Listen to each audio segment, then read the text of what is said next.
गुणी स्थान बड़े अच्छे से समझना है।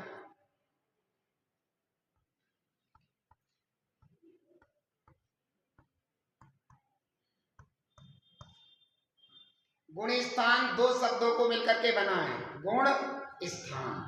समझ में आ गया? कितने शब्दों से मिलकर के बना है? गुण स्थान माने क्या होता है? जगह। और गुण माने क्या होता है? भाव। ठीक है, तो स्थान को स्थान भी कह सकते हैं, स्थान तो सब जानते हैं, लेकिन गुण का मतलब भाव यहां लेना। क्या लेना? समझ में आ गया? अब इसका अर्थ करेंगे, जैसे भाव वैसा स्थान इक्वल टू गुण स्थान। समझ में आ गया? कितने कितने स्थान हैं? समझ में आ गया? जैसे भाव वैसे स्थान बराबर। कितनी अच्छी से समझ में आ गई बात? नहीं आई समझ में? समझ में आ गई? क्या समझ में आई? जैसे भाव वैसा स्थान बराबर एक गुण स्थान की एक अपनी मुंह बोली परिभाषा हो गई। हमें लगता था ना गुण स्थान क्या होता है, पता नहीं क्या है, कैसे ये 14 होते हैं, क्यों होते हैं, किस लिए होते, कब होते, कहां से होते हैं, नहीं होते, तो बड़ा विचित्रता लगती थी कि गुण स्थान का मतलब क्या है। जैसे भाव मतलब गुण स्थान। हमारे जैसे भाव जैसे परिणाम होते हैं वैसे वैसे गुण स्थान होते हैं। इतना ध्यान रखना है। देखो एक नंबर नीचे पड़ा हुआ है, तो ये सबसे गिरा हुआ गुण स्थान है। समझ में आ गया? एक नंबर नीचे लिखा है ना, मिथ्यात गुण स्थान, यानी कि जीव का इससे ज्यादा पतन, इससे ज्यादा गिरावट जीव की हो नहीं सकती। समझ में आ गया? इससे ज्यादा पतन जीव का हो नहीं सकता, इससे ज्यादा गिरावट जीव की हो नहीं सकती। तो सबसे जो गिरा हुआ व्यक्ति है वो कौन होता है? मिथ्या दृष्टि। समझ में आ गया? तो वो कौन से गुण स्थान में रहता है? पहले गुण। मिथ्या दृष्टि से गिरा हुआ व्यक्ति कोई हो सकता है? बताओ, मिथ्या दृष्टि से गिरा हुआ पतित व्यक्ति कोई हो सकता है? नहीं हो सकता, नहीं हो सकता। ये मिथ्यात गुण स्थान में जो रहने वाला व्यक्ति है ये सबसे ज्यादा गिरा हुआ। इससे ज्यादा गिर सकते हैं? बताओ, इससे ज्यादा गिर सकते हैं क्या? नहीं गिर सकते। ये मिथ्या दृष्टि सबसे पतित व्यक्ति है, इसलिए पहला गुण स्थान सबसे नीचे है। और ऐसे परिणामों की अपेक्षा बढ़ते बढ़ते बढ़ते बढ़ते बढ़ते बढ़ते बढ़ते बढ़ते जीव गुण स्थान 14 तक पहुंचता है। और 14वें गुण स्थान के अंत में बाद में क्या बन जाता है? सिद्ध भगवान बन जाता है। अब फिर महाराज आपने 15वां गुण स्थान सिद्ध भगवान का क्यों नहीं लिखा? समझ में आ गया? जब 14 गुण स्थान तक यहाँ इसके बाद जो सिद्ध भगवान बनते हैं तो एक 15वां नाम का गुण स्थान और लिख देना चाहिए था, सिद्ध भगवान। नहीं, वो नहीं लिखना था, वो नहीं लिखना था। वो क्यों नहीं लिखना था? वो इसलिए नहीं लिखना था क्योंकि जो ये गुण स्थान है ना, पहले से लगा करके 14 तक गुण स्थान, ये सब संसार अवस्था में होते हैं। किसमें होते हैं? जीव के दो भेद है ना, संसारी और मुक्त। कितने भेद होते हैं जीव के? ये हमने खूब परिभाषाएं रखी हैं। अब याद आएंगी कि हमें ये परिभाषा इतने बड़ी जगह भी याद आ रही है? नहीं आई समझ में? जो हमने छोटे बच्चेपन में परिभाषाएं, जीव के कितने भेद बताए थे? 2, संसारी और दो बताए थे। ये हम कब से पढ़ रहे हैं? जब छोटे छोटे मुन्ने मुन्ने से थे हम, तब से पढ़ रहे हैं। जीव के 2 भेद है, संसारी और मुक्त, है ना? फिर संसारी जीव के 2 भेद है, त्रस और स्थावर, और मुक्त जीव सिद्ध भगवान है। ऐसे पढ़ते आ रहे नहीं आ रहे? तो ये ध्यान रखना, जो जीव की दो भेद बताए थे ना, संसारी मुक्त, वो संसारी भेद यही है। पहले गुण स्थान से लेकर 14 गुण स्थान तक संसारी जीव होते हैं। पहले गुणस्थान से लेके 14वें गुणस्थान तक कौन से जीव होते हैं? और सिद्ध भगवान मुक्त जीव कहलाते हैं। इतनी बात समझ में आ गई। तो अब हमें पता चला, अच्छा संसार में भी पतित अवस्था भी है, उत्थान वाली अवस्था भी है। नहीं है इसमें, संसार में रह करके जीव भी कहते नहीं, जीवन के किसी भी क्षण में वैराग्य उमड़ सकता है, संसार में रहकर प्राणी संसार को तज सकता है। समझ में?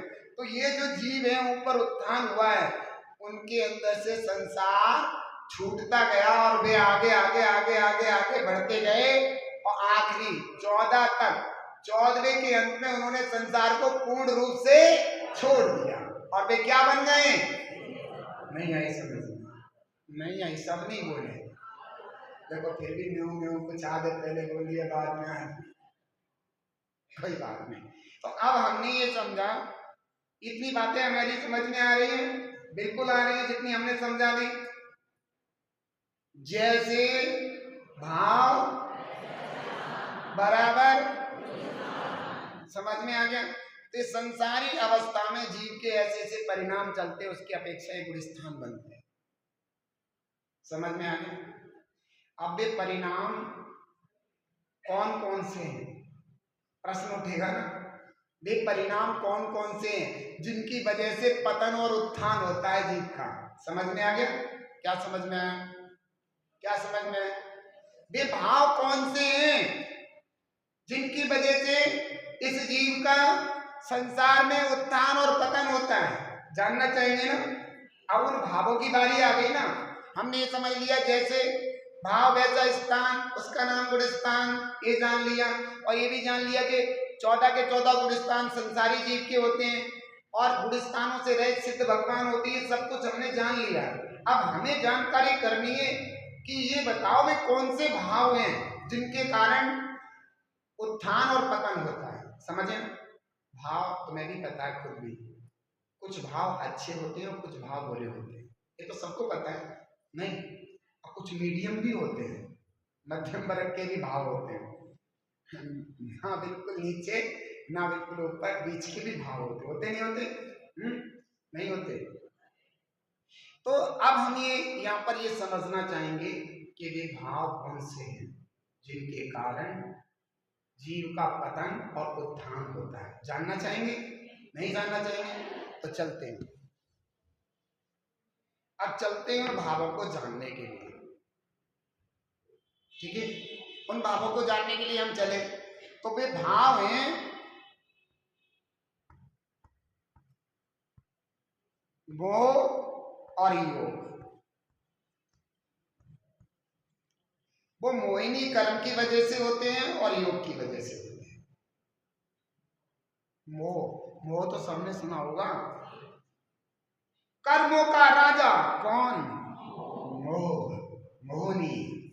समझ में? मोहिनी कर्म, कर्मों का राजा। ये मोह से मोहिनी कर्म लेना पूरा। मोह से क्या लोगे? मोहिनी कर्म। और योग, योग जानते हो क्या होता है? मन वचन काया की चंचलता, ये योग है। समझ में आ गया? कहते नहीं, मन वचन काया की चंचलता, ठीक है, क्या कहलाती है? तो मोहिनी कर्म के वजह से और योग की वजह से परिणाम में क्या होता है? उतार चढ़ाव होता है। क्या होता है?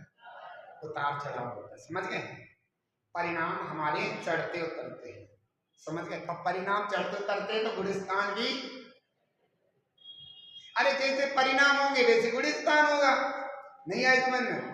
परिणाम गिरेंगे पतन होगा, परिणाम उठेंगे उत्थान होगा। नहीं समझ में आया? तो मोह और योग की वजह से हमारे परिणाम में उतार चढ़ाव होता है। तो परिभाषा बन गई, मोह और योग के उदय से आत्मा के परिणामों में जो उतार और चढ़ाव होता है उसका नाम क्या है? समझ में आ गया? मोहिनी कर्म और योग की वजह से आत्मा के जो परिणामों में उतार चढ़ाव होता है उसका नाम क्या है? आप लिख रहे क्या करें महाराज, परिस्थिति ऐसी है। जय में से आ रहा क्वेश्चन, अब 100 नंबर का क्वेश्चन और 5 क्वेश्चन, एक 20 नंबर का क्वेश्चन है। अगर एक गलत हो गया तो 20 नंबर। बताओ, हम महाराज तुम कुछ मत कहो, तुम पढ़ाओ जाओ, हम लगे रहे। क्यों भाई? तो हम यहां तक अच्छे से समझ में आ रहा है कि मोह और योग, मोहिनी कर्म और मन वचन का रूप योग, इनकी वजह से आत्मा के परिणामों में उतार चढ़ाव होता है। समझ में आ गया? अब कैसे होता है, क्या स्थितियां बनती हैं, क्या स्थिति बनती है, क्या कैसे क्या होता है, सो हम आपको यहाँ पर बताने वाले हैं कि कौन कौन सी गुण स्थानों में योग का काम रहता है, कौन कौन से में मोह का रहता है, और क्या कैसे होता है, और ये कैसे नष्ट होते हैं, क्या स्थिति बनती है इनके साथ, ये ध्यान रखना। गुण स्थानों में एक चीज और समझना, गुण स्थान जो है 14 मोह योग के होने से और नहीं होने से, दोनों से बनेंगे। देखो कहते हैं कि देखो, जैसे मान लीजिए कि जैसे, चलो ये मैं बाद में बताऊंगा आपको कैसे बनेंगे, बस इतना ध्यान रखना कि मोह और योग के निमित्त से आत्मा के परिणामों जो उतार चढ़ाव होता है उसका नाम क्या है? गुण स्थान। इतनी बात बस ध्यान रखना। अब हम चलते हैं अपने गुण स्थानों के, अपने नहीं, हमारा तो आत्मा इस संसारी जीव की, किसके हैं? ये दशा संसारी जीव की है। लेकिन इतना बढ़िया, नीचे से ऊपर ऊपर बढ़ते चले जाते हैं परिणामों की। ये पता है 2 गुण स्थान कौन है? अरिहंत भगवान की गुण स्थान है, 13वां और 14वां। वे भी संसारी जीव हैं। कौन? अरिहंत भगवान भी संसारी जीव है, संसार में है, लेकिन इन्होंने संसार में सबसे अच्छी जगह पाली है। संसार में रह करके भी सबसे उत्कृष्ट परिणाम कर लिए इन्होंने। कैसे कर लिए? संसार में रहकर प्राणी संसार को तज। तो अब हम चलते हैं मोह और योग, ये ध्यान रखना। मन वचन काय की चंचलता को योग कहते हैं, और मोह, पहले मैं मोह बता दो क्या होता है। देखिए वो सारा मोह है, ऊपर से नीचे सारा मोह है। मोह के 2 भेद हो गए, दर्शन मोह और कितने भेद हो गए? दिख रहे हैं ना, ऊपर दर्शन मोह लिखा है, फिर यहाँ चारित्र लिखा है। तो पहले मोह के कितने भेद हो गए? 2 भेद। मोहिनी कर्म के कितने भेद हो गए? 2 भेद, एक तो दर्शन मोह और एक चारित्र। तो दर्शन मोह में, दर्शन मोह जो होता है वो कितने प्रकार का है? मिथ्यात्, सम्यक मिथ्यात् और सम्यक प्रकृति। इतना बस याद कर लो। दर्शन मोह कितने प्रकार का है? मिथ्यात्, सम्यक मिथ्यात् और सम्यक प्रकृति। और चारित्र मोह कितने प्रकार का है? अनंतानुबंधी, क्रोध मान माया लोभ, कितनी हो गई? 4। अप्रत्यक्षानावरण, क्रोध मान माया लोभ, कितनी हो गई? 8। प्रत्यक्षानावरण, क्रोध मान माया लोभ, कितनी हो गई? और संजुलन, क्रोध मान माया लोभ, कितनी हो गई? और 9 कसाय नीचे, हास्य, रति, अरति, शोक, भय, जुगुप्सा, स्त्री वेद, पुरुष वेद, नपुंसक वेद। ये चारित्र मोह कितने प्रकार का हो गया? 16 और 9 25। और दर्शन मोह कितने प्रकार का हो गया? 3 प्रकार का। अब आप देखिए,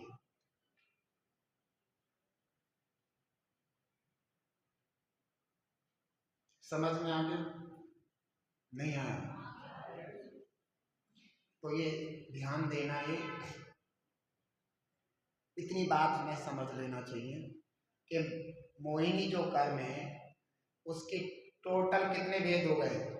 28। टोटल कितने हो गए? 3 दर्शन मोह के और 25। अब मैं आपको थोड़ा सा मिथ्यात्व के बारे में बता दूं। आपको पता है मिथ्यात्व प्रकृति का जब उदय होता है तब जीव क्या हो जाता है? मिथ्या दृष्टि हो जाता है। कैसा हो जाता है? मिथ्यात्व प्रकृति का, मिथ्यात्व वाले भेद का जब उदय होगा तो जीव मिथ्या दृष्टि होगा वो पहले जो स्थान वर्ती होगा। समझ में आ गया? मिथ्या दृष्टि हो जाएगा। और सम्यक मिथ्यात्व का उदय होगा तो ना तो वो सम्यक दृष्टि होगा और ना में मिथ्या दृष्टि होगा, मिले जुले परिणाम हो जाएंगे। कैसे कैसे परिणाम हो जाएंगे? पता है कैसे होते हैं मिले जुले परिणाम?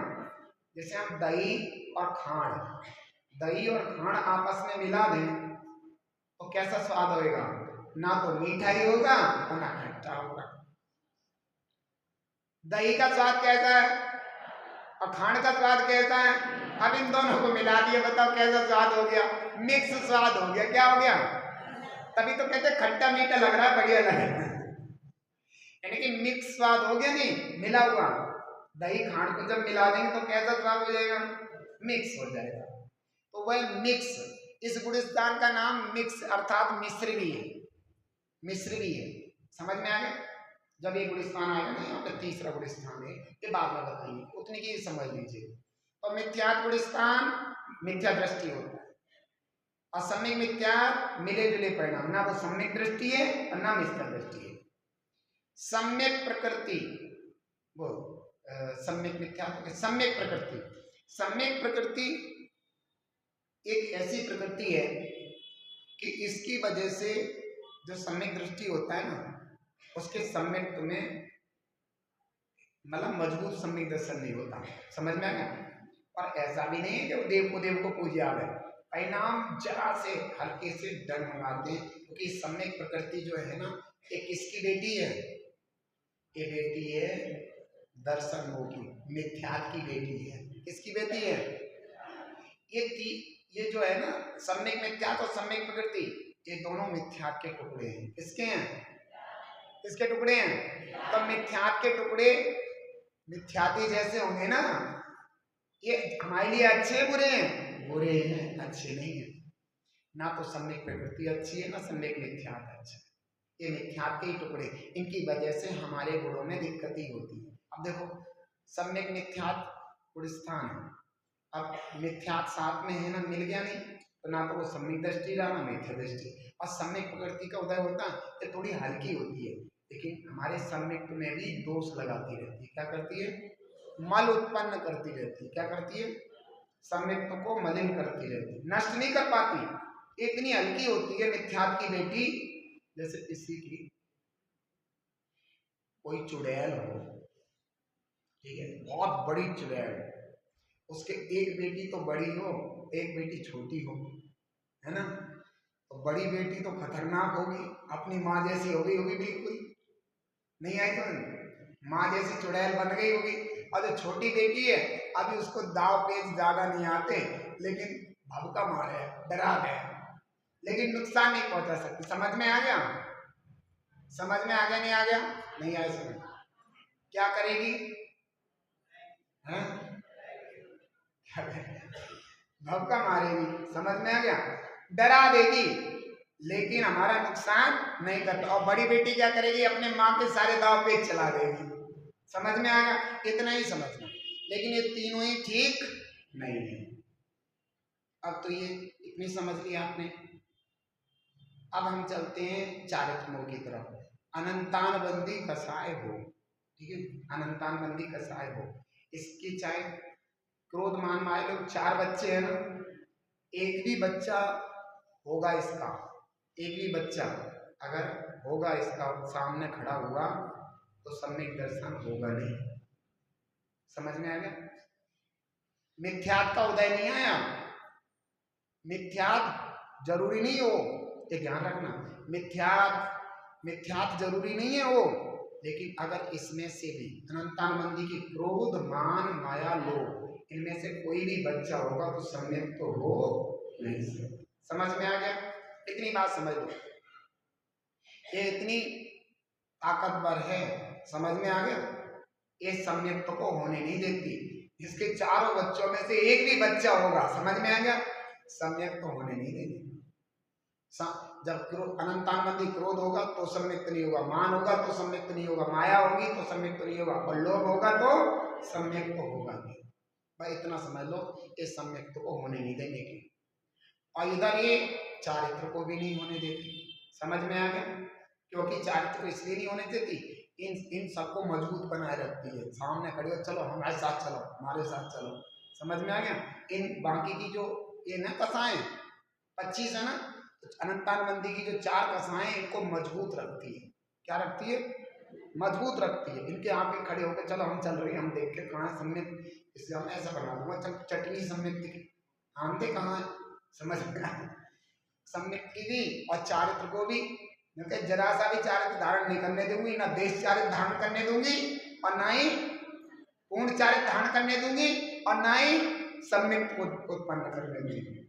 और कितनी अनंतानबंदी कसाई, कितनी दूंगी, क्या कह रहे, क्या कहती है?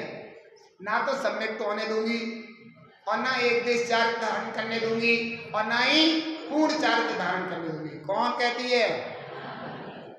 अगर अनंतानुबंधी कसाय है, चाहे वो क्रोध हो, चाहे मान हो, चाहे माया हो, चाहे लोभ हो, ना तो वो सम्यक को उत्पन्न होने देगी और ना ही वो देश चारित्र को धारण करने देगी और ना ही वो पूर्ण चारित्र को धारण करने देगी। आगे बढ़ने नहीं देने की। समझ में आ गई? नहीं आ गई तो अच्छी है, इसे अपने घर ले जाओ। नहीं ले जाने की, चलो रहने ये लिखी रहे। चलो, जो अब ये वाली कसा है अप्रत्यख्याना वर्ण, ध्यान देना, क्या नाम है इसका? अप्रत्यख्याना वर्ण कसाय क्या करती है, ये ध्यान देना। अप्रत्यख्याना वर्ण कसाय क्या करती है वो देखिए। आ माने किंचित, प्रत्यख्यान माने त्याग और आवरण माने पर्दा। थोड़े से त्याग में भी पर्दा डाल देती, अर्थात थोड़ा सा भी त्याग होने नहीं देती।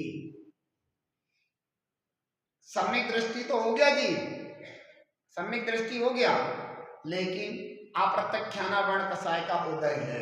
समझ में आ गया? सम्यक दृष्टि तो हो गया, लेकिन अप्रत्यख्याना वर्ण कसाय का उदय है। तो आ माने किंचित, प्रत्यख्यान माने त्याग और आवरण माने पर्दा।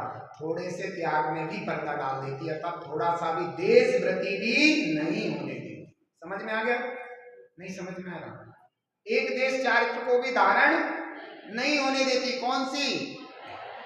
ये तो बहुत तगड़ी थी, ये तो चली गई, ये तो चली गई, लेकिन इसके बाद इसकी बात आई तो ये ऐसा करती है।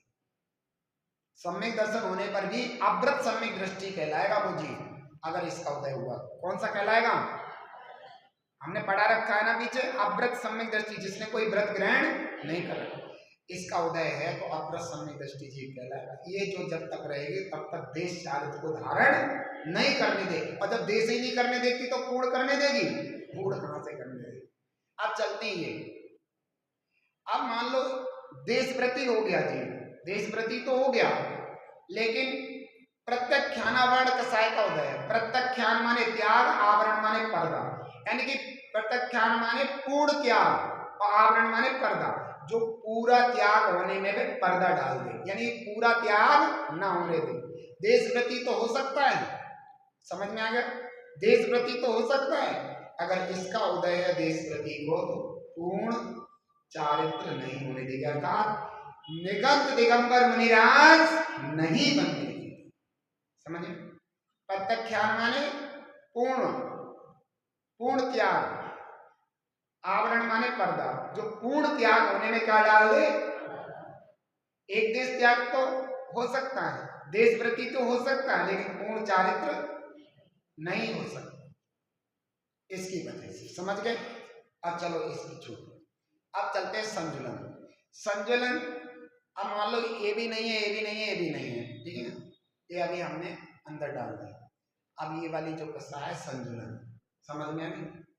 ये संजुलन जो कसाएं है ना, जब तक रहेगी, मुनिराज तो बन जाओ, पूर्ण चारित्र के धारी हो जाओ, लेकिन आत्मा में लीन नहीं होने देगी। क्या नहीं होने देगी? शुद्ध उपयोग नहीं होने देगी, आत्मा में लीन नहीं होने देगी। समझ में आ गया? यथा क्या चारित्र नहीं होने देगी, स्वरूपाचरण चारित्र नहीं होने देगी। कौन सी? मुनिराज बन जाओ, पूर्ण त्याग कर लो, पूर्ण चारित्र धारण कर लो, कोई दिक्कत नहीं है, लेकिन आत्मा में लीन न हो जाइए। कब तक? जब तक ये रहेगी। कब तक? समझे? जब तक ये रहेगी तब तक आत्मा में लीनता नहीं हो सकती। ये बात ध्यान रखना। ये पता है कौन से गुण स्थान तक रहती है? यहाँ तक रहती है, 10वें तक रहती है। और यहाँ तक मुनिराज जब तक यहाँ तक रहते तब तक आत्मा में लीन नहीं हो पाते। और जैसे ही 10वें गुण स्थान का अंत हुआ और मुनिराज यथाख्यात चारित्रधारी आत्मा में लीन हो जाते हैं, उस समय उनको कौन सा चारित्र प्रकट होता है? निश्चय। बोला था ना पीछे, पढ़ाया था। कौन सा चारित्र प्रकट होता है? निश्चय चारित्र प्रकट होता है, शुद्धोपयोग प्रकट होता है, यथाख्यात चारित्र प्रकट होता है। ये हमने ये जाना। अब ये क्या रह गई? चाची बुआ नानी का किसी इन्हें कहते नौ कसाय। क्या नाम है इनका? वैसे तो ये 9 है, गिनती में कितनी है? 9। लेकिन 9 माने 9 नहीं होता। 9 माने होता है किंचित। 9 माने क्या होता है? यहाँ 9 का मतलब 9 नहीं लेना। 9 का मतलब 9 नहीं लेना। क्या लेना? किंचित। ये ज्यादा कुछ प्रभाव नहीं डालती। समझ गए? ये इन्हीं की वजह से प्रभाव डालती रहती है, इन कसाई की वजह से। इसलिए इन्हें किंचित कसाई किया और कहा। जैसे हास्य, हंसना, हंसते नहीं, हम मजाक करते किसी के। रति, किसी के प्रति बहुत ज्यादा राग रखना। अरति, किसी के प्रति बहुत द्वेष परिणाम रखना। समझ में आए? द्वेष रूप परिणाम रखना। शोक, जैसे कोई मर जाता है, कोई गुम हो जाता है, कोई खो जाता है तो हम शोक करते हैं, दुखी होते हैं, सैड होते हैं। शोक में नहीं आए समझ? शोक करते हैं। वो भय, डरना, समझ में आएंगे? जुगुप्सा, गिलानी करना। स्त्री वेद के वजह से, स्त्री वेद की वजह से पुरुष के प्रति आकर्षण होना। पुरुष वेद की वजह से स्त्री के प्रति आकर्षण रहना। नपुंसक वेद की वजह से स्त्री पुरुष दोनों के प्रति आकर्षण रहना। समझ में आ गया? नहीं आया? 9 कसाय समझ गए? हास्य, रति, अरति, शोक, भय, जुगुप्सा, स्त्री वेद, पुरुष वेद और। समझ में आ गया?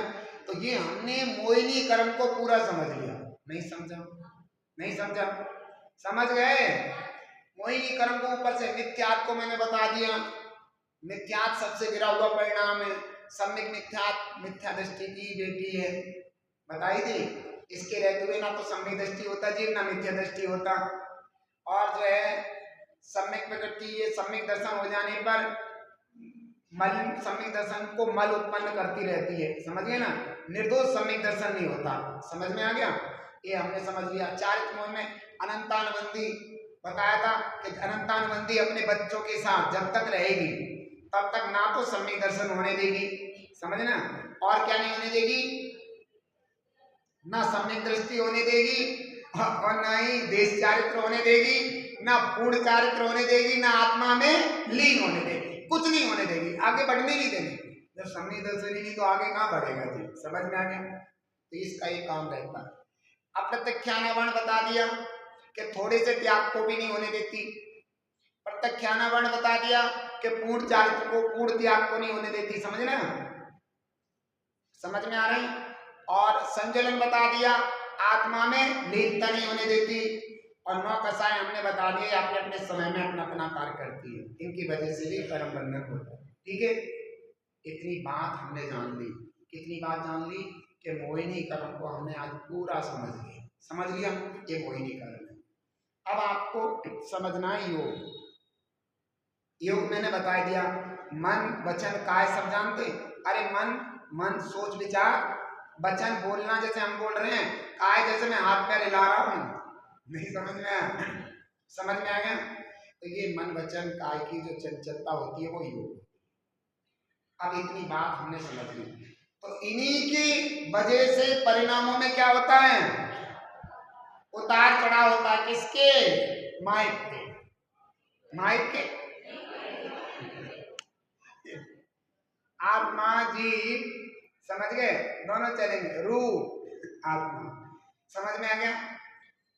तो हमने ये समझा मोह और योग की वजह से आत्मा के परिणामों में जो उतार चढ़ाव होता है उसका नाम क्या है?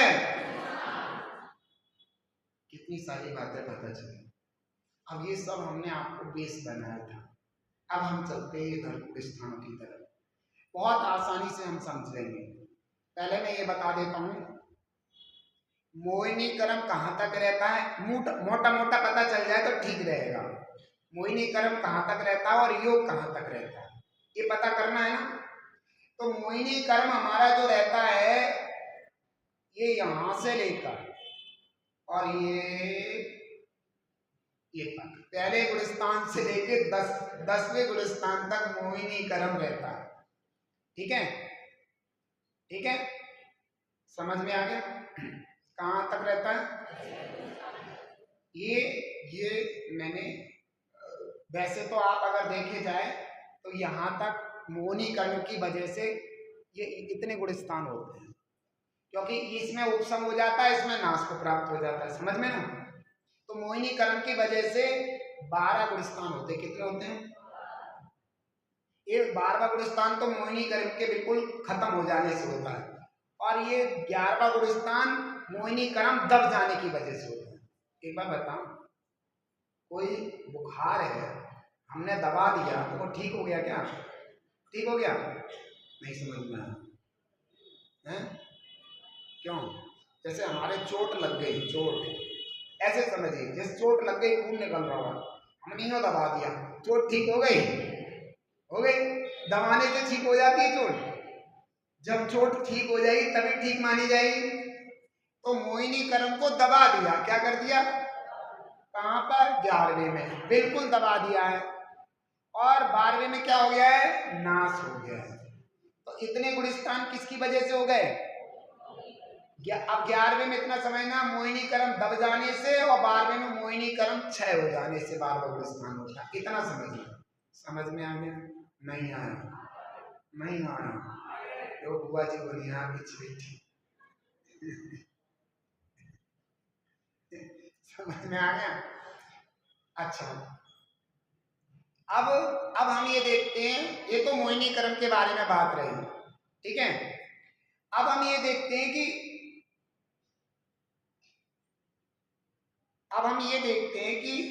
योग कहां से कहां तक होता है, समझ गए? देखेंगे तो 14वें गुलिस्तान से लेकर के पहले जो गुलिस्तान होता है वो योग की वजह से होता है। क्यों?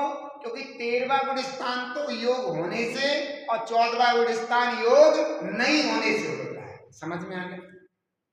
योग की वजह से कितने गुलिस्तान हो रहे हैं? पहले से लेके 14 तक। अब 13वां गुलिस्तान तो ये वाले गुलिस्तान तो पहले से लगा करके 13 गुलिस्तान तो 13 तक गुलिस्तान तो योग होने से होते हैं, और 14वां गुलिस्तान किससे होता है? योग नहीं होने से होते हैं। समझ में आ गया? नहीं आ रहा? अरे नहीं आ रही समझ में? पहले से लेकर 14 गुलिस्तान योग की वजह से होते हैं, पहले से लेकर 13 तक तो योग होने से होते हैं, योग के होने से, और 14वां गुलिस्तान योग के नहीं होने से होता है। जैसे हमने यहां बताया था, पहले गुलिस्तान से लेकर 12 गुलिस्तान योग की वजह से होते हैं। वो मोह और योग दोनों से ही होते हैं, क्योंकि योग तो पूरे में जा रहा है ना। अब तो दोनों ले ले, हमने दोनों बता दी। तो पहले से लेके 12वें गुलिस्तान तक मोह और योग दोनों की वजह से हो रहे हैं, क्योंकि योग भी तो चल रहा है, पहले से लेके 12 चल रहे हैं। लेकिन 11वां गुलिस्तान योग के दब जाने से और 12वां गुलिस्तान योग के नहीं होने से, और ये 10वां गुलिस्तान योग के होने से, समझ, मोह के होने से। नहीं आई समझ में? पहले से लेके 10 गुलिस्तान मोह के होने से, 11वां गुलिस्तान मोह के दब जाने से, और 12वां गुलिस्तान मोह के नहीं होने से। तो अब देखो हमने कितनी जल्दी पूरा पढ़ लिया, हो गया गुलिस्तान पढ़ लिया। यही तो पढ़ना था, यही तो पढ़ना था कि मोह और योग के वजह से गुलिस्तान होते नहीं, इन्हीं की वजह से जीव के परिणामों में उतार चढ़ाव होता। अब तो गुलिस्तान हो गए पूरे। तो ये बताओ, ये गुलिस्तान कैसे तो पूरे हो गए, समझ में आए नहीं आए? क्या फिर से समझाना पड़ेगा पूरा? पूरी बतानी पड़ेगी क्या? अब पेपर आए तो दे दोगे? नहीं दे पाओ काय तो क्या कसर रह गई ये बताओ? पेपर देने में क्या कसर रह गई? दिक्कत क्या रह गई? चलो फिर से पढ़ लो। ये तो समझ ली, ये तो आपने समझ ली, योग समझ लिए। मोह और योग की वजह से गुणस्थान होते हैं, ठीक है, इनके उतार चढ़ाव से, ठीक है, ये हमने पढ़ लिया। हमने ये भी पढ़ लिया कि जो है योग जो है पहले योग की वजह से पहले से लेके 14 गुणस्थान होते हैं। योग की वजह से पहले से लेके 13 गुणस्थान तो योग के होने से होते हैं और 14वां गुणस्थान योग के नहीं होने से। इतनी बात समझ में आ गई? अब हम चलते हैं मोह की तरफ। तो पहले से लेके 10 गुणस्थान तो मोह के होने से होते हैं, 11वां गुणस्थान मोह के दब जाने से होता है और 12वां गुणस्थान मोह के नहीं होने से होता है। अब बताइए इसमें क्या दिक्कत आ गई? ये तो बहुत अच्छी सरल बात है। सरल है कि नहीं? बिल्कुल जैसे रसमलाई हो और सामने आए तो बच्चे थोड़ी। तो अब ये हमने इतनी बात, पहले ये बताओ इतनी बात समझ में आ गई? ये हमने मोहिनी कर्म भी पूरा समझा दिया आपको, योग भी पूरा समझा दिया, मन वचन काय की चंचलता ये भी बता दिया सब कुछ। हमने ये भी बता दिया कि पहले गुणस्थान से लेके 14 गुणस्थान किसकी वजह से होता है? योग की वजह से। उसमें पहले से लेके 13वें गुणस्थान तक योग के होने से और 14वां गुणस्थान। अब मोहिनी कर्म के लिए चलते हैं। मोहिनी कर्म पहले से लेके 10वें गुणस्थान तक मोहिनी कर्म होने से, 11वां गुणस्थान मोहिनी कर्म दब जाने से और 12वां गुणस्थान मोहिनी कर्म नष्ट हो जाने से। अब बताओ क्या दिक्कत है? अब तो 2-3 बार बता दिया। गुणस्थान का चैप्टर सबसे ज्यादा कठिन है, बहुत ज्यादा कठिन है, लेकिन ये ध्यान रखना जो बताया है ना उसे समझ लेना और ये मत सोचना कि अब तो पेपर हो गया, क्यों भाई नानी के जाऊंगा, छुट्टी पड़ गई, अब पता नहीं 2-3 साल कब होंगी जब फिर सिविल लगेगा, है ना? अब पता नहीं हम होंगे नहीं होंगे और आप होंगे नहीं होंगे, क्या पता। इस संसार की ऐसी स्थिति है, कुछ नहीं बता सकते, क्यों भाई हम होंगे नहीं होंगे। अभी आपने एक वो देखी होगी, एक जैनी लड़की थी कि प्रोग्राम में डांस कर रही थी और आपने देखा कि कैसे बताया था किसी ने कि वो वहीं करती करती गिर गई। तो किसी का कुछ पता है? क्या पता हम पढ़ाते पढ़ाते, क्या पता आप पढ़ते पढ़ते, कुछ नहीं पता,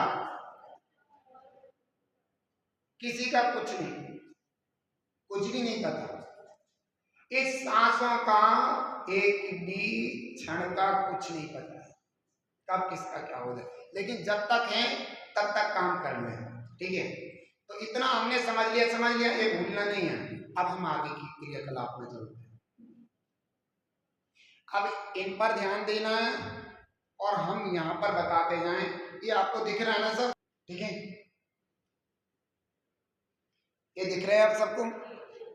हम ये बताते जाएंगे और वहां संकेत करते जाएंगे मोह योग की तरफ, आप ध्यान रखते जाना, ठीक है? चलो, मिथ्यात के उदय से, समझ में आए? ये जो मिथ्यात गुणस्थान है ना, मिथ्यात गुणस्थान, इस मिथ्यात गुणस्थान में मुख्यता रहती है किसकी? मिथ्यात की और अनंतानुबंधी की। किसकी मुख्यता रहती है? मुख्यता। गौण रूप में तो ये सब रहते हैं, समझ गए, लेकिन मुख्यता काय की रहती है? क्योंकि बड़े बड़े लोगों को लिया जाता है ना पहले, जिनकी ज्यादा चले। तो मिथ्यात गुणस्थान में काय की मुख्यता रहती है? मिथ्यात और अनंतानुबंधी दोनों की मुख्यता रहती है। समझ में आ गई? मिथ्यात और अनंतानुबंधी की वजह से मिथ्यात गुणस्थान होता है, समझ गए? तो दोनों की मुख्यता है। वैसे अनंतानुबंधी की मूल में देखा जाए तो मिथ्यात की मुख्यता रहती है। समझ में आ गया? समझ में आ गया? ठीक है। अब दूसरा गुण स्थान का नाम क्या है? साधन। ध्यान देना। अब इसमें पहले मिथ्यात् गुण स्थान में एक चीज और बता देता हूं। मिथ्यात् गुण स्थान से नीचे गिरे जीव तो कहां जाएगा? इससे नीचे गिर सकता है। मैंने कहा सबसे ज्यादा पतन वाली अवस्था पहले मिथ्यात् की। मिथ्यात् से नीचे गिरे जीव तो कहां जाएगा? मिथ्यात् नहीं रहेगा। और ऊपर जाए, अगर ऊपर जाए तो ऊपर कहां कहां जा सकता है? कि ये इसमें जा सकता है, तीसरे गुण स्थान में जा सकता है, चौथे में जा सकता है, और पांचवें में जा सकता है, और सातवें में जा सकता है। डायरेक्ट यहां से देख लो, मिथ्या दृष्टि जीव डायरेक्ट यहां भी जा सकता है, यहां भी जा सकता है, यहां भी जा सकता है, यहां भी जा सकता है। यानी कि 3, 4, 5 और 7 इन गुण स्थानों में डायरेक्ट जा सकता है। कौन सा जीव? मिथ्या दृष्टि जीव। समझ में आ गया? अब मैं थोड़ा सा समझा देता हूं, ध्यान देना। अगर मिथ्या दृष्टि, सही बैठो बहन, अगर मिथ्या दृष्टि जीव को सम्यक दर्शन होता है ना, और उन्हें ना देश व्रत धारण किए और ना महाव्रत, बस अव्रत सम्यक दृष्टि है, समझे? तो अव्रत सम्यक मतलब व्रत कोई धारण नहीं कर रखे उसने। मिथ्यात् गुण स्थान में मिथ्या दृष्टि ने कोई भी व्रत धारण नहीं किए हैं, ठीक है? ना देश व्रत धारण किए हैं ना महाव्रत। मिथ्या दृष्टि व्रतों को धारण कर सकता है, लेकिन गुण स्थान उसका यही होगा, क्योंकि व्रतों की मान्यता जब तक नहीं होगी जब तक वो सम्यक दृष्टि नहीं होगी। समझ में आ रहा है? मैंने बताया था सम्यक दर्शन ना हो तो ज्ञान और चारित्र कोई मायने रखते हैं। मैंने बताया था ना। तो मिथ्या दृष्टि है, लेकिन थोड़ा बहुत शास्त्रों का भी जानकार है, और इसने चारित्र भी धारण कर लिया है। चाहे देशव्रत ही हो, देशव्रत के चारित्र धारण किए हो, या फिर महाव्रत के, समझे? या तो वो श्रावक हो, व्रती श्रावक के रूप में हो बाहर में, या मुनिराज के रूप में हो, और ये मिथ्यात् गुण स्थान में हो, और भव्य होना चाहिए। कौन होना चाहिए? क्योंकि भव्य जीव ही ऊपर बढ़ सकता है, अभव्य जीव यहां से ऊपर नहीं जा सकता। ऊपर जाने की कंडीशन में पहली कंडीशन होना चाहिए वो भव्य। कौन कौन सा भव्य? निकट भव्य और दूर भव्य। दूरांतूर भव्य नहीं चलेगा, वो भी कभी, दूरांतूर जो भव्य होते हैं वे भी कभी सम्यक दर्शन को प्राप्त नहीं हो पाते। बस इतना समझना, भव्य होना चाहिए, और भव्य में भी निकट भव्य और दूर भव्य, ठीक है? दो भव्य, एक भव्य जीव होना चाहिए। तो भव्य जीव होना चाहिए। अगर यहाँ मिथ्या दृष्टि है, उन्होंने श्रावक के व्रत धारण कर रखे, और जैसे ही सम्यक तो होगा, समझ में आ गया? जैसे ही सम्यक दर्शन हुआ तो डायरेक्ट से वो जीव यहाँ आ सकते हैं। कहाँ आ सकते हैं? नहीं, यहाँ पर देश व्रत, क्योंकि व्रत एक देश व्रत धारण कर रखे ना, तो डायरेक्ट इसमें आ सकते हैं, पंचम गुण स्थान में यहाँ से डायरेक्ट पहुंच सकते हैं। और अगर उन्होंने देश व्रत धारण नहीं कर रखे, ना महाव्रत ना देश व्रत, तो अगर सम्यक होगा तो डायरेक्ट यहाँ आ सकते हैं, और देश व्रत धारण कर रखे तो डायरेक्ट यहाँ, और महाव्रत धारण कर सकते हैं तो यहाँ डायरेक्ट पहुंचेंगे। महाराज ये बीच में इसी क्यों छोड़ दिया है?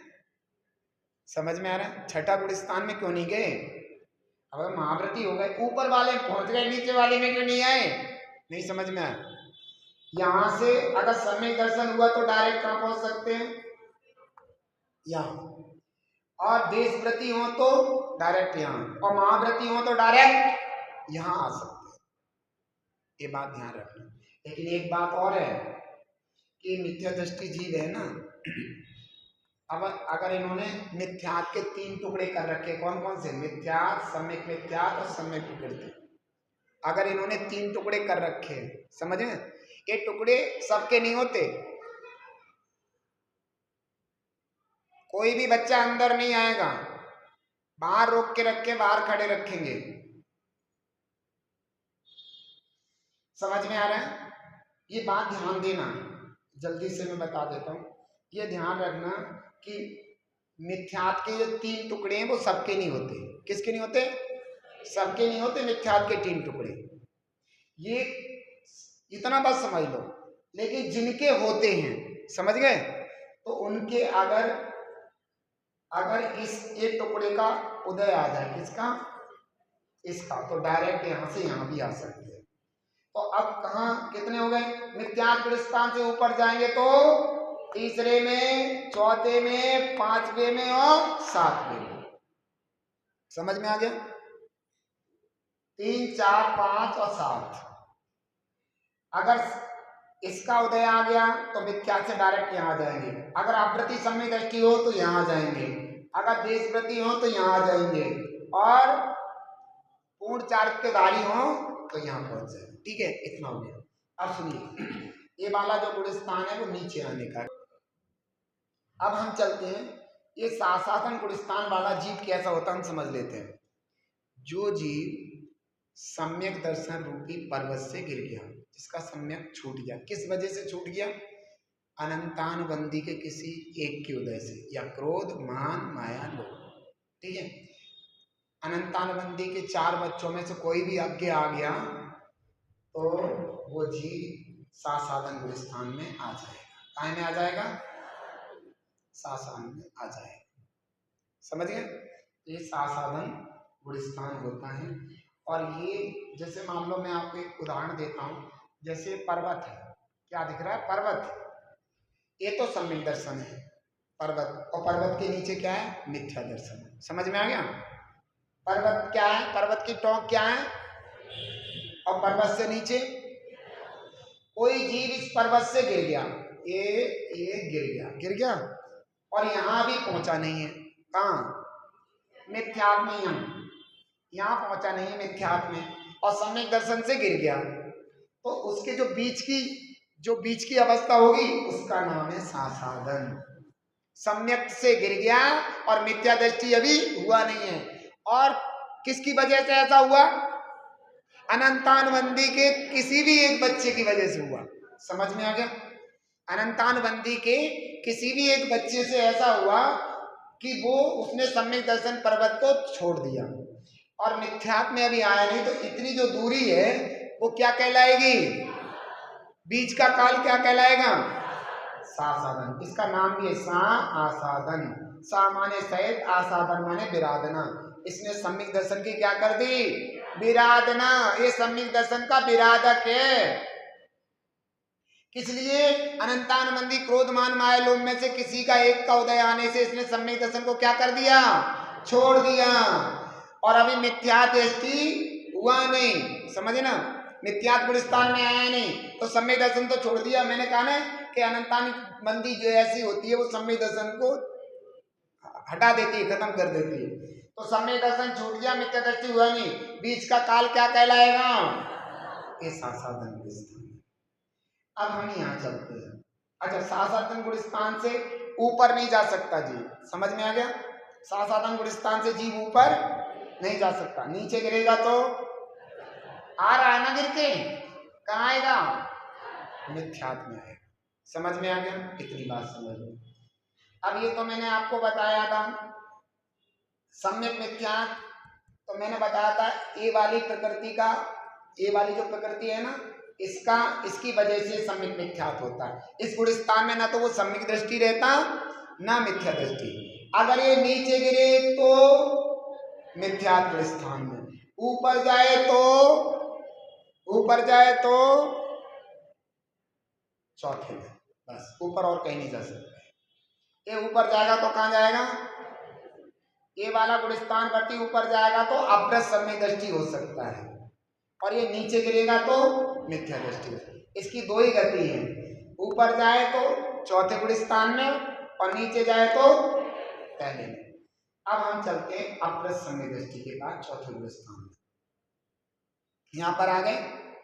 अब ये वाला जीव अगर नीचे आए तो कहां कहां आ सकता है, देखो नीचे यहां भी आ सकता है, यहां भी आ सकता है और यहां भी आ सकता है। समझे, कहां कहां आ सकता है।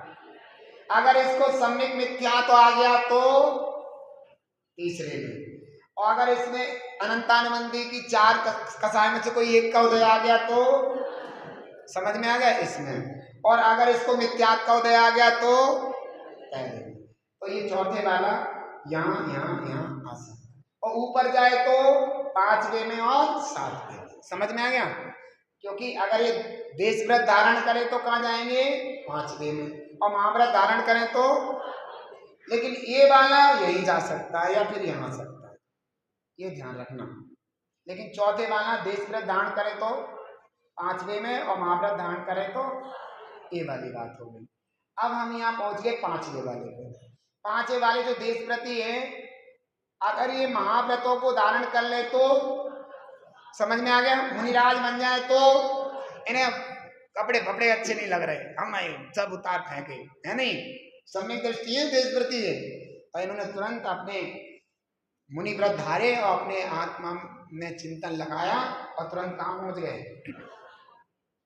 तो ये जीव ऊपर चढ़े तो 7वें में, और नीचे गिरे तो चौथा, तीसरा, दूसरा और पहला। कौन कौन सा? कौन सा? चौथा, क्योंकि देश व्रत धारण करें, और देश व्रत मान लो ये 5वें में है, और इनके देश व्रत के परिणाम नहीं बन पाए, मतलब एक देश व्रत के परिणाम भी भाव खराब हो गए इनके, समझ गए, नहीं बन पाए, तो ज्यादा चौथे में आ जाएंगे। अगर इनका फिर समझ में आ रहा है, अगर इनके समझ में आ रहा है, अगर इनके सम्यक मिथ्यात्व का उदय आ गया तो तीसरे में आ जाएंगे। समझ में आ गया? देश व्रत नहीं रहा तो अव्रत सम्यक दृष्टि में आ जाएंगे। अगर इनके सम्यक मिथ्यात्व का उदय आ गया, ना तो वे सम्यक दृष्टि रहे ना मिथ्या दृष्टि, तो तीसरे में आ जाएंगे। अनंतानुबंधी किसी एक का उदय आ गया तो साधन में आ जाएगा, मिथ्यात्व का उदय आ गया तो। अब इनके पास चलते हैं छठे वाले। ऊपर चढ़ाई हो गई इनकी, 5वें वाली ऊपर चढ़ाई हो गई तो 7वें में अगर मुनि व्रत धारण करते हैं। अब छठे वाले के पास चलते हैं। छठे वाले जो है महाव्रती मुनिराज है ना, छठे वाले महाव्रती मुनिराज है, इसमें दिगंबर नृगंत मुनिराज, ठीक है।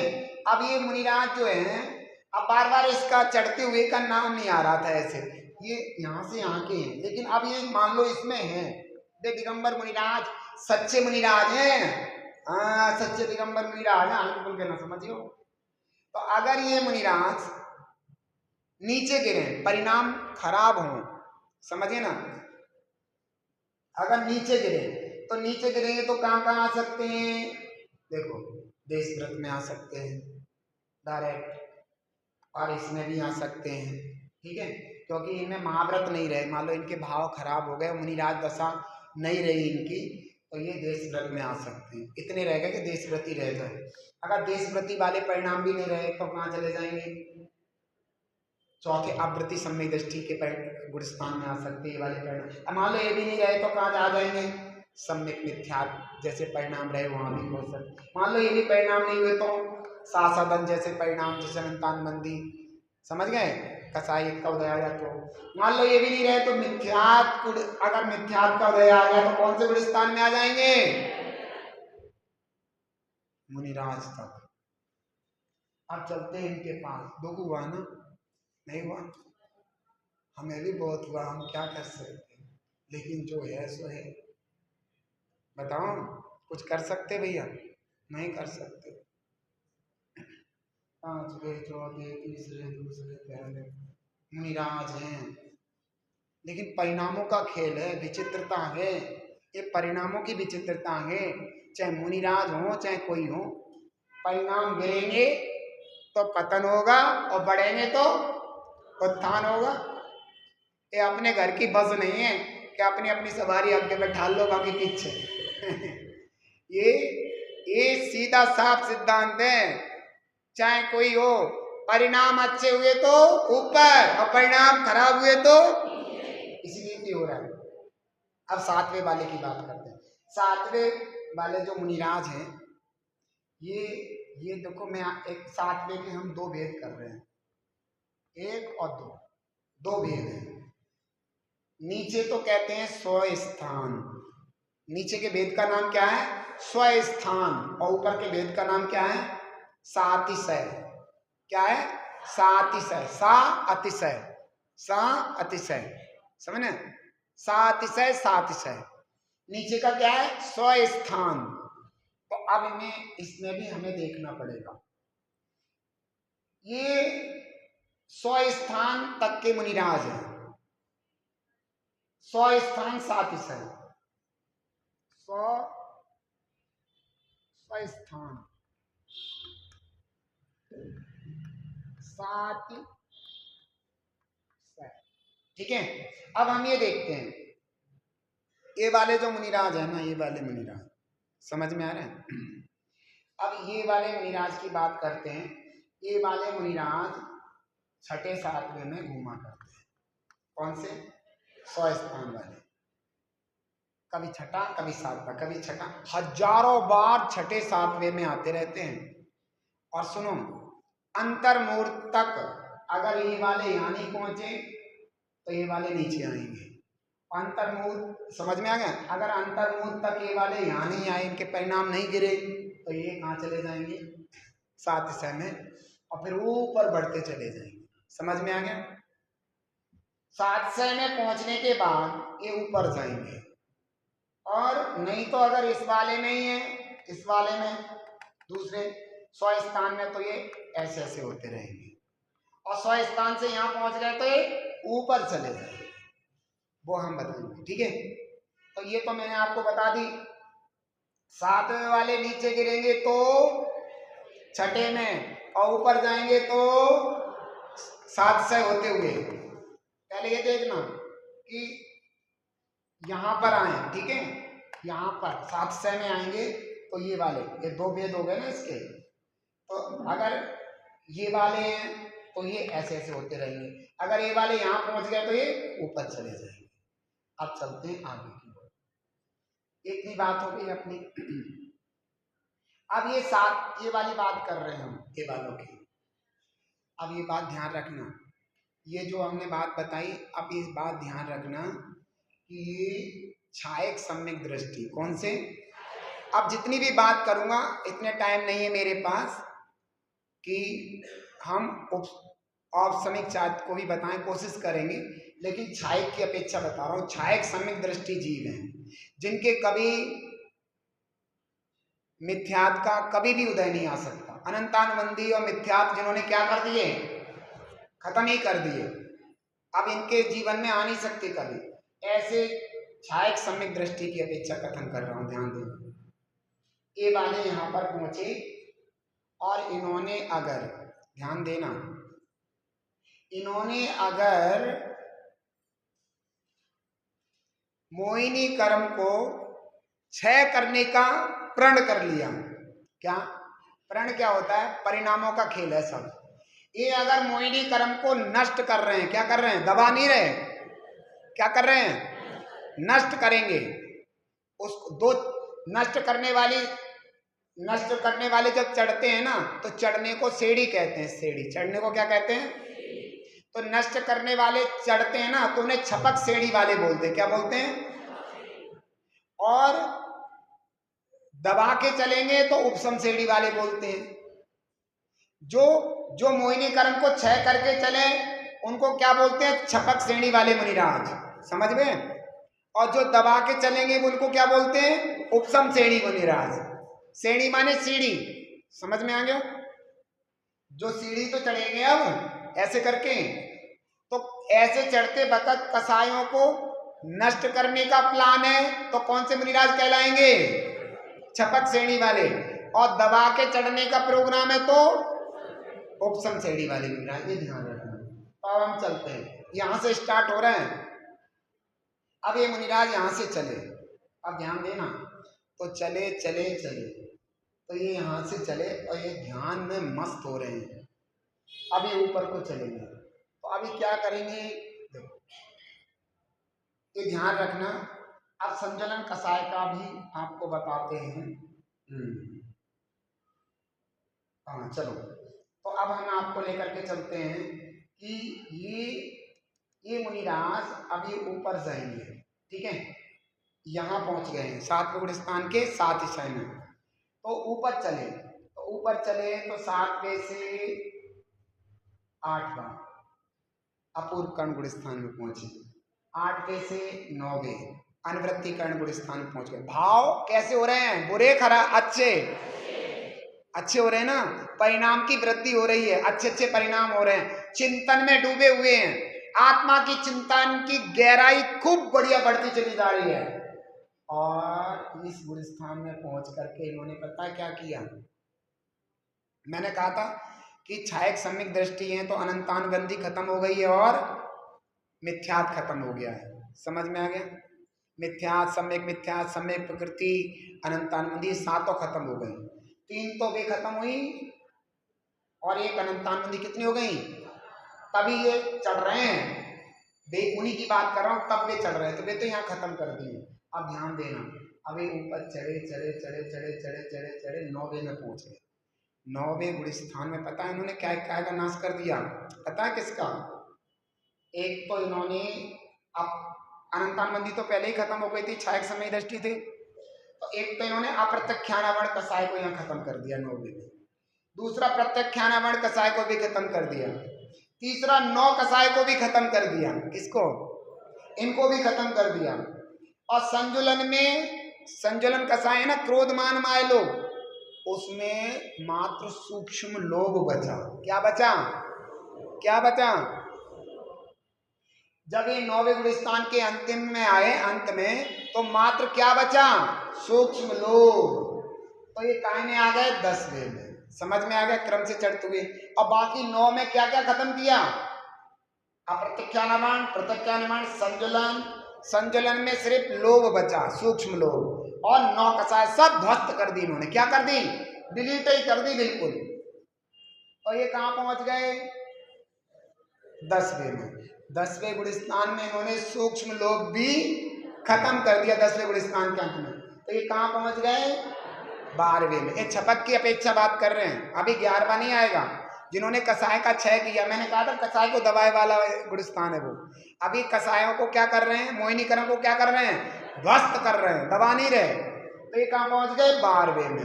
और 12वें में पहुंचने के बाद, 12वें में ये पहुंचे तो 12वें गुण स्थान के अंत में पहुंचे। समझ में आया? अंतर्मूर्त तक 12वें गुण स्थान में रह करके, क्योंकि यहाँ 12वें गुण स्थान में जब आए तो मोहिनीकरण बिल्कुल बचा नहीं, क्योंकि 10वें में ही सूक्ष्म लोभ खत्म कर दिया, बिल्कुल खत्म हो गया मोहिनीकरण। तो 12वें पहुंचे। 12वें गुण स्थान में अंतर्मूर्त रुके, ध्यान में मस्त हुए, तो इन्होंने ज्ञानावरणी, दर्शनावरणी, अंतराय, 3 का और नाश कर दिया। तो 4 घातिया कर्मों को क्या कर दिया? मोहिनी तो यही खत्म कर दिया था, 10वें गुण स्थान के अंत तक मोहिनी खत्म हो गया था। और 3 और कौन कौन से? ज्ञानावरणी, दर्शनावरणी और अंतराय, इनको और खत्म कर दे तो कितने घातीय कर्म नष्ट हो गए? इन्हें चारों को घातीय कर्म कहते हैं। क्या कहते हैं? इनका नाम क्या है? जो आत्मा के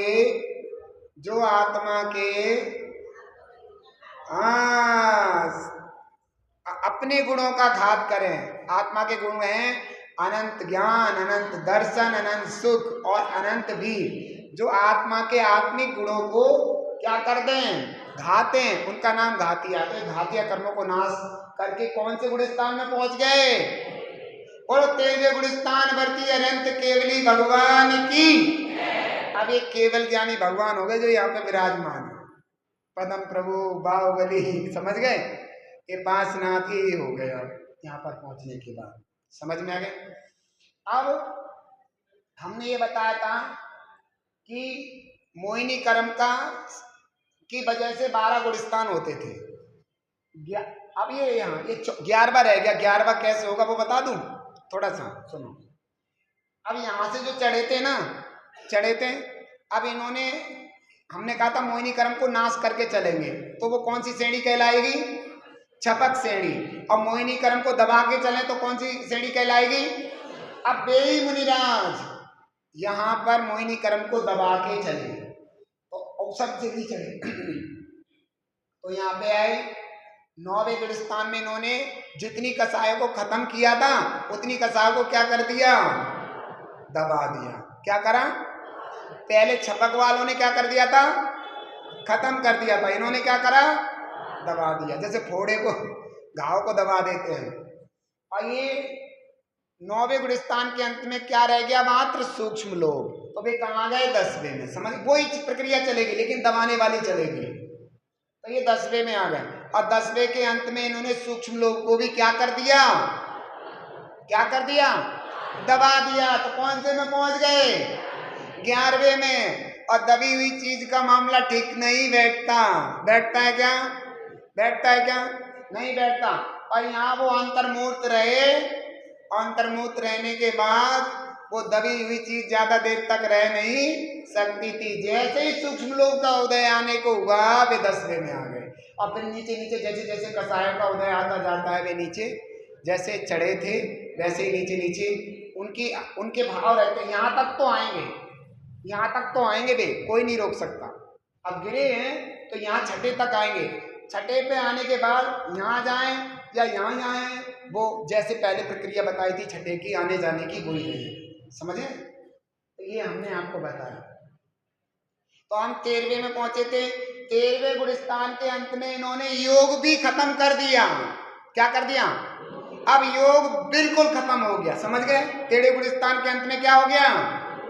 तो वे कहाँ पहुंच गए? 14वें में। और 14वें में अंतर्मूर्त रह के, अंतर्मूर्त बहुत छोटा होता है, अंतर्मूर्त कितना बड़ा बताऊं? 14वें गुण स्थान का कितना समय बताऊं? 5 ह्रस्व जितनी देर में बोले जाएं। छोटा आ, छोटी ई, छोटा ऊ, छोटा रेल, छोटा लेर। जैसे आ ई उ रेल लेर, ये हमने बोली, लेकिन गौतम स्वामी बहुत स्पीड से बोलते हैं इसको। कितनी स्पीड से? तो जो गौतम स्वामी, गौतम गणधर जिस स्पीड से बोलते हैं, उनके बोलने की जो स्पीड है उसकी अपेक्षा उतना ही ज्यादा देर नहीं लगती। और वो गए, पलक झपकते ही पहले ही चले गए, बहुत जल्दी। तो वो कहाँ चले जाते हैं? सिद्ध भगवान कंसा।